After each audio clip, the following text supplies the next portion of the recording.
sagad mo. Yung umaapaw na. Sa ano, sa... Ayun. Mindanao. Plus. Sa Mindanao, manood ka. Kamusta? Ayos lang? May mga tropa natin ng mga cousin boys dito sa labas ng bahay namin. Meron pa akong ano, may hangover pa ako sa Mindanao. 2 araw ko pala dito nakabalik. Hanggang ngayon, medyo nag-a-adjust pa rin tayo. Pero ngayong araw, meron tayong gagawin. Magugas lang muna ako mga pastor. Thank you ha. Hindi nagbayad. Full tank. Ang full tank ni Korak, ito mga first timers. 250 pesos. Laki ng tangke nito, no? 250. Ito yung motor na yung tangke niya pang long ride, pero hindi siya pwede long ride.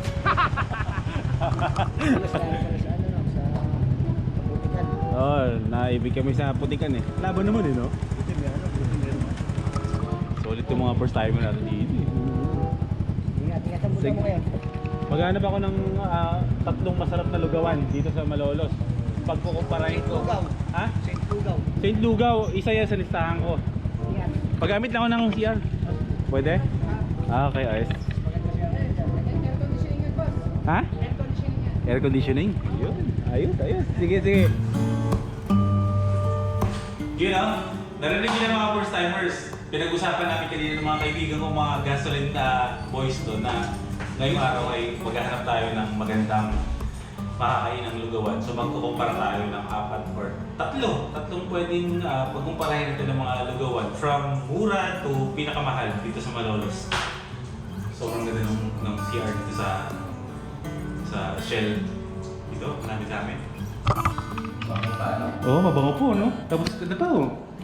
May mga bisan-bisan. Pupuntahan, bibigyan ka dati, 4 ba? 4 po or siguro 3. Oh, yung punta mo yung bahay kubo ni Iso. Doon yung sa may bulyan, yung sa may... Yung bahay kubo na malaki. Okay. Yun. Isa? Isa na yun.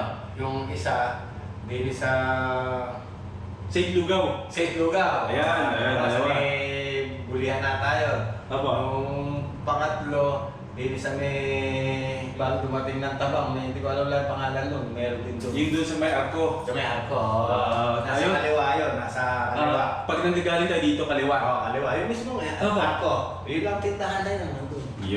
Yun. Maraming salamat po. May kasama ba? Taga dito lang po sa atin, Malolos. Alam mo yun. Alam ko naman dahil narinig ko parang hindi ka taga rito. Apo, pinipicture ko lang kung anong magandang kainan dito sa atin. Yun. Maraming salamat po, tay. Korak natin. Na-miss ko siyang i-drive, mga first timers. So ayun, yun ang ganap natin ngayon. Maghahanap tayo 3 o hanggang 4 na masarap na makakainan ng lugaw or goto dito sa bahay ng Malolos, mga first timers.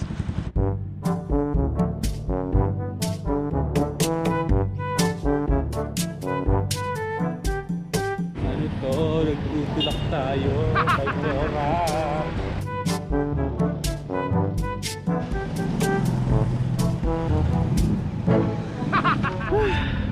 Tingnan mo ano nangyari sa kanya. Lumuwa. Ito tayo dito. Kamusta? Okay lang. Papaayos ko yung motor. Lumuwa yung kabitan ng ano. Kadena. Oo, lumuwa yung intestines eh. Ilang beses ko na siyang pinaayos. Pina-customize ko na nga siya eh. Oo, lumabas ka rin kasi wala kang ito oh. Tignan mo. Takot ka maarawan. Hindi ako takot, sir. Ito oh. Ang sakit talaga to. Sa balat. Ayun oh, lumuwa oh. Oo nga pala. Oo. Niluwa niya yung ano. Iwan ko na. Muna. May number naman ako dyan sa'yo, di ba? Number mo. Number ko ilagay ko. Text mo ako, pero wag madaling araw ah. Okay po. Okay po naman. Hoy! 0927 181. Pangalan mo ulit? Boy, first time nga yun oh. Hindi ah. Maclean. Usapang motor lang tayo ah, wag madaling araw ah. Sir, natutulog rin na po ako pag madaling. Ayan, Maclean na Mogis. Oy, paayos ko na lang ha. Sige. Sige sir, bago yung lugar ni sir laki. Boy first time sir sa YouTube May first time. PRSPA. Like page mo. Good luck sa bagong motor. Sir yung ano ko yung Cora ko gusto ko pagbalik ko, Aerox na yan. Tuloy na natin yung yung paghahanap natin ng lugaw. Mga ay, matayong motor. Tayo dito na lang sakay papuntang bahay, Pawid, yung lugawan. Dito yung sakay, pwede sumakay. Patid nga po ako dun tayo. Sige po. Okay. 40 po no? 40? Okay. Sige, ang unang pupuntahan natin mga first timers ay ang Bahay Pawid.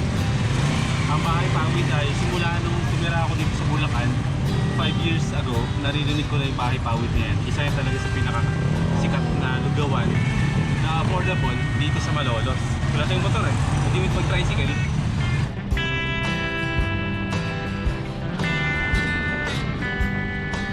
Kasi ang goal natin masasarap na kainan ng lugaw dito sa Malolos. Hindi sa Bulacan kasi sobrang dami ng lugawan talaga sa Bulacan. Dito lang sa Malolos. Okay.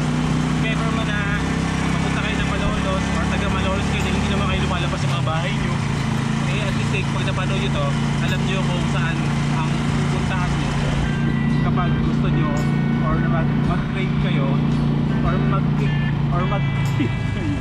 mag-crave kayo ng lugaw. Diyos ko, yun po yun. Bahay Pawid. Yan ang unang destination natin ngayon mga first timers.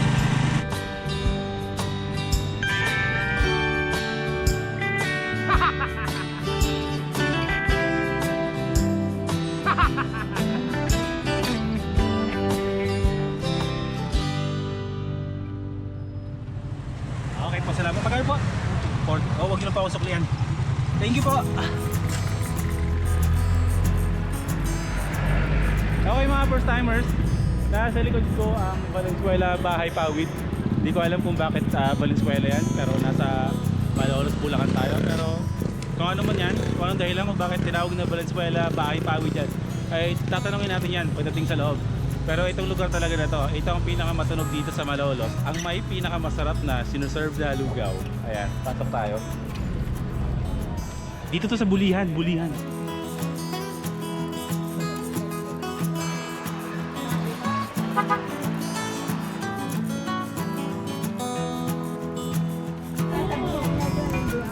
Ayan, pa-order lang po ako ng pinaka-best po ninyo na lugaw. Umorder na ako. Actually, hindi ako naghahanap, mga first timers. Hindi ako yung naghanap ng kakainin ko. Sila ang tinatanong ko kung ano yung pinakamasarap na siniserve nila sa lugawan. Pero bakit po gano'n, Nay? Ano ibig sabihin po bakit Valenzuela? Nasa Malolos pa yun? Valenzuela po sila dati. Pareho kami. Taga Valenzuela din ako dati. Opo, from Valenzuela. Yung pareho kami. Taga Valenzuela din po ako dati. Tama yung iniisip ko kanina.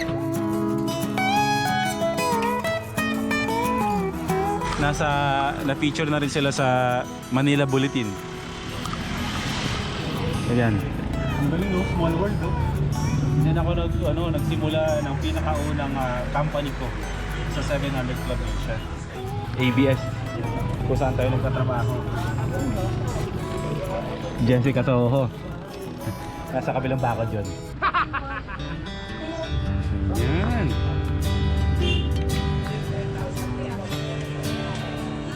Plain lugaw. Tokwa, nila. Kalamansi at sili. Yung halaga nitong in-order ko, plain lugaw, plus yung dila at tokwa, halagang 52 pesos lang siya. Sa totoo lang. Hindi ako makain ng dila.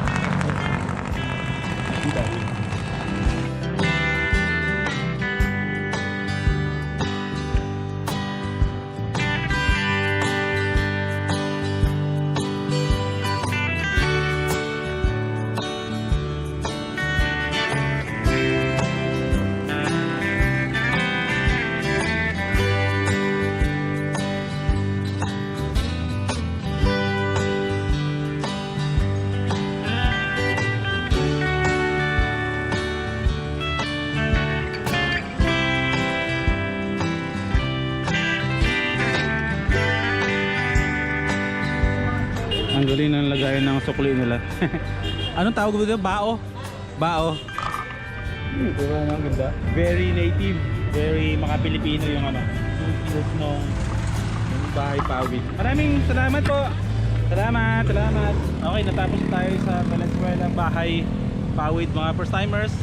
Ngayon, papunta tayo ngayon sa itong lugawan na to ay bago lang to eh. Siguro hindi pa siya nag-operate ng 6 months. Ilang buwan pa lang, pero medyo matunog tong lugawan na to dito sa Malolos. Ito yung Saint Lugaw. Puliglig.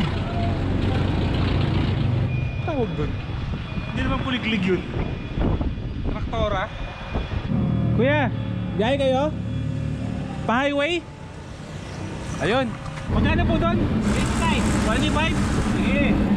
Taman, 25. Dahil isang kulang. Gawin mo 25. So, ginaw ko. Mauna diha. Abot sa iyo mo. Gihatay. Pas nilang higit.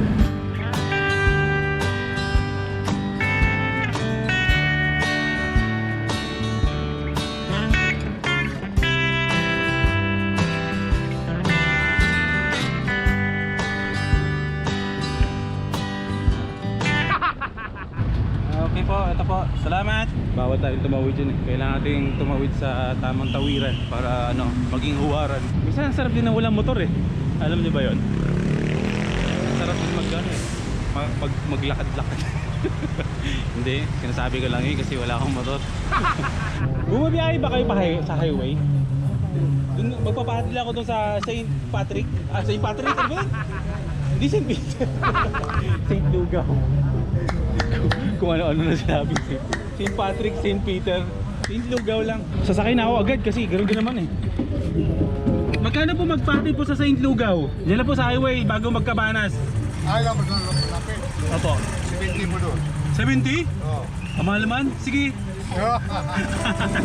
Nagreklamo ba? Tapos sige agad. Bilis natin kausapin o. Grabe naman ang mahal. Sige. Minsan kasi si mga ganyan sitwasyon mga first timers, di ba? Dalawa lang yan eh.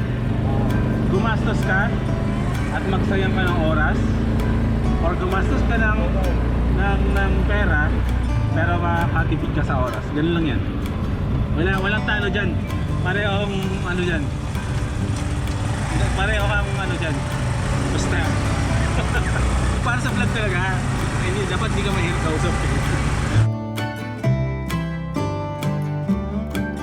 Ganito dito sa Bulacan mga first timers. Nasa gitna ka ng city siya at probinsya. So, probinsya feels, city feels, gano'n. Kaya ang buhay dito, balance lang palagi. Kasi gano'n naman talaga dapat, diba? Kasi pag ang buhay hindi balance,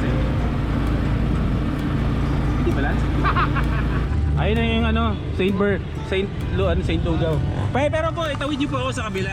Para to the side. Kuya, ano lugar to? Ha? Longos. Yun, Longos. Salamat. Mga first timers, ayun yung Saint Lugaw na sinasabi ko sa inyo.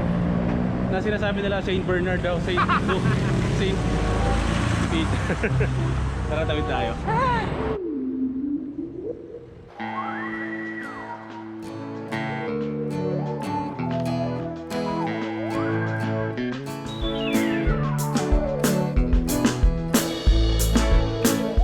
Okay, dito na tayo mga first timers sa Saint Lugaw. Actually, maaga tayo. Ang aga natin nakarating. 15 minutes before magbukas, nandito na ako. Siniga ko muna yung mga screw sa kitchen. Tinanong ko sa kanila kung ano yung pinaka-best seller nila dito sa Saint Lugaw. Saint Lugaw hindi Saint Peter. Saint Lugaw. Marami dito. May fried lugaw, halo-halo, chicken, egg, lengua, lumpia, pork, tokwa, tapat ano. Lahat-lahat na yata ng klase ng topping sa lugaw, meron sila. Pero, tinanong ko si ate, ang pinakamasarap daw nila dito ay ang lugaw, tokwa, crispy pork. Congratulate natin si Kuya kasi first day niya ngayon. Siya ang pinagtanaman ko kaya. Congratulate. First day niya sa trabaho. Give it up, bro. Sarap lang tubig Parang galing sa Fountain of Life May connector naman sa St. Peter.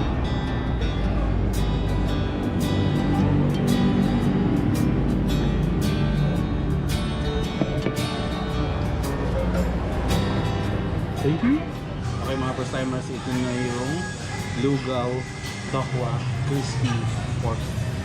Ito yung plain lugaw. Then social kasi may toppings na fried garlic at saka spring onions. Medyo maganda yung serving. Tapos ito yung ano nila, yung crispy pork and tokwa. May toppings na spring onions at meron din na onion mismo. Ang mga add spice nila ay chili garlic oil, kalamansi, mix na vinegar tsaka toyo and sugar yata. Ito yung nilalagay para dito.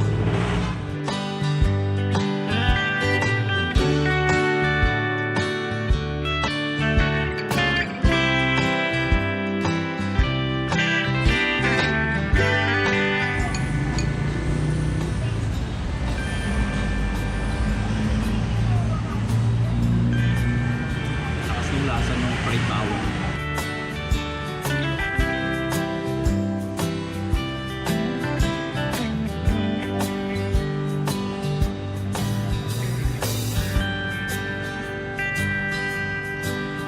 Mas ma-appreciate mo yung lugaw dito kapag minix mo na sila.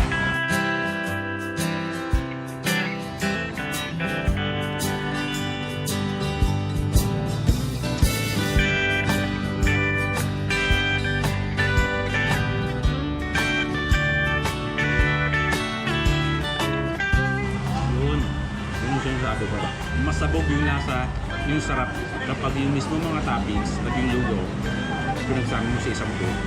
Ang sarap ng pork nila.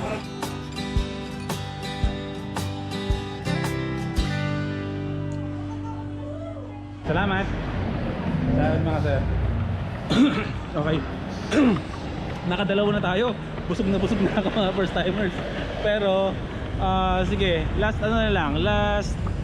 destination na lang natin. Doon banda sa may Tabang, sa may bungad ng Malolos. Isang lugawan pa. Kasi pag ginawa kong 4, di ko na kaya. Puro na ako kanim. Pwede po dito bumaba. Pwede po dito. Okay, sige na po. Salamat.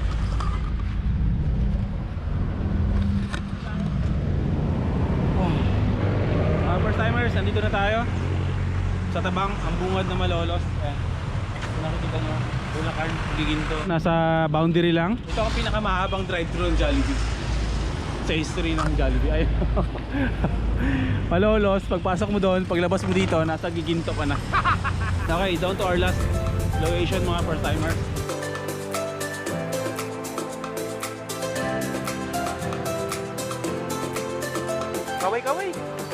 Kaway! Kaway! Ate, pa-order po ng lugaw. Isa lang po, isa lang. Kuya, ang pangalan ng nung lugawan na to? Ay, pangalan po ba to? Goto Filipino. Okay, andito tayo ngayon sa pinakahuling lugawan na pupunta natin. Ang Goto Filipino. Opo, kailangan ko din po ng toppings. Yan. Ano po ba yung mga choices ninyo? Tignan nyo dito mga first timer. Sobrang dami. Tokwa at baboy. Itlog na lang muna kasi naka-ilang tokwa at baboy na ako. Makalit na ako. Isang itlog lang po. Meron po bang itlog na yung may nagigit ni kuya ang ibig sabihin? Sige, yung plain itlog na lang. Isa lang. Basta usapang itlog. Alam ni kuya.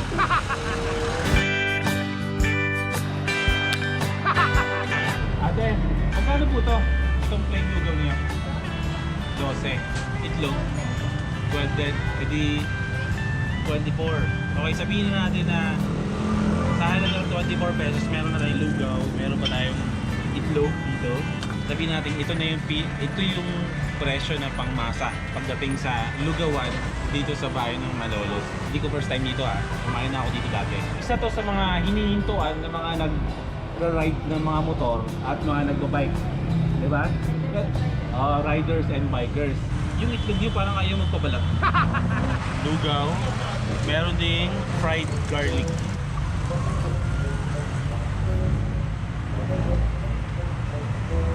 Pinakuluan ko ba ito sa chicken?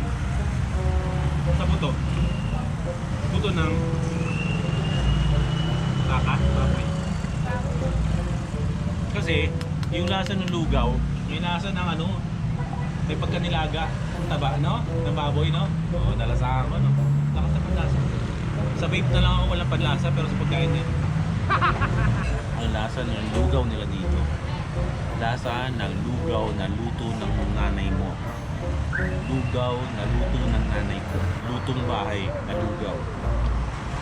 Pero yung lasa niya, rich. Wow! May masabi lang. Ito, malasa. Halata mo muna tikin ko. Pinakuluan ko ng sa buto. Okay, mga first timers, andito na tayo sa part na magre-react na tayo or magkakaroon tayo ng comparison. Yung tiyan ko parang puputok. So, sobrang dami ng kanin at toppings na kinain ko. Pero okay lang yun.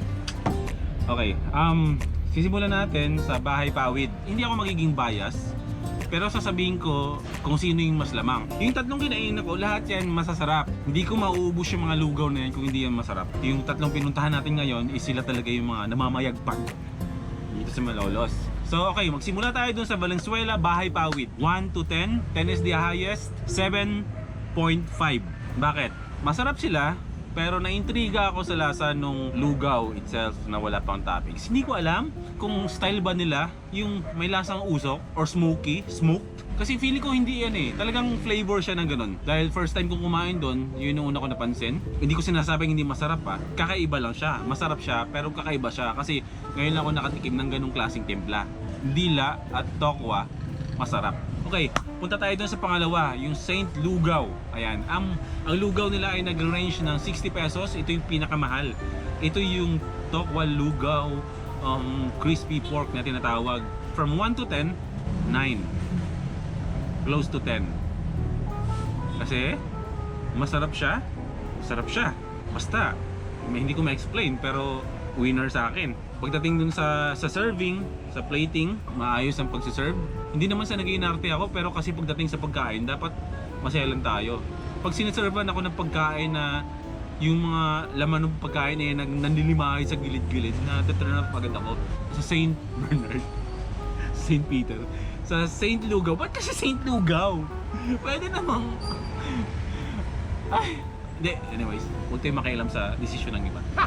2 thumbs up ako. Pagdating naman sa lasa ng lugaw itself, hindi siya tayo na kainin mo lang ng straight ng lugaw na walang halo. Wala siya ganung lasa, more on lasang ano lang siya, bawang. Pero once na hinalo mo yung toppings dun, blockbuster brad, blockbuster. Sa sobrang sarap, hindi mo makakalimutan yung pangalan mo. Ganun siya kasarap. Sa sobrang tuwa mo, yung ngiti mo, aabot din ng tenga. Ganun. Masarap siya, masarap. Dito naman sa Goto Pilipino, masarap. Okay?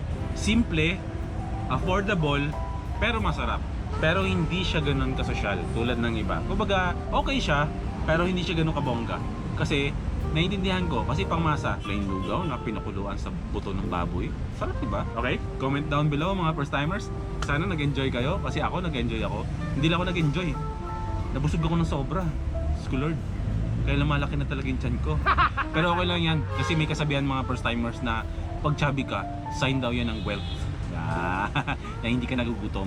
So ay mga first timers, sana nag-enjoy kayo ulit, no? Mag-comment kayo dyan kung yung gusto niyo sabihin dun sa mga kinain natin, kinain ko. Comment, suggestions, bahala kayo kung ano gusto niyo sabihin dyan sa baba. Mag-comment lang kayo. Okay? Huwag kalimutan mga first timers, life is good.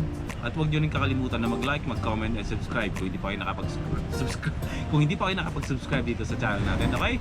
Ako si Boy First Time. Kita kasi ulit mga first timers. Bye-bye!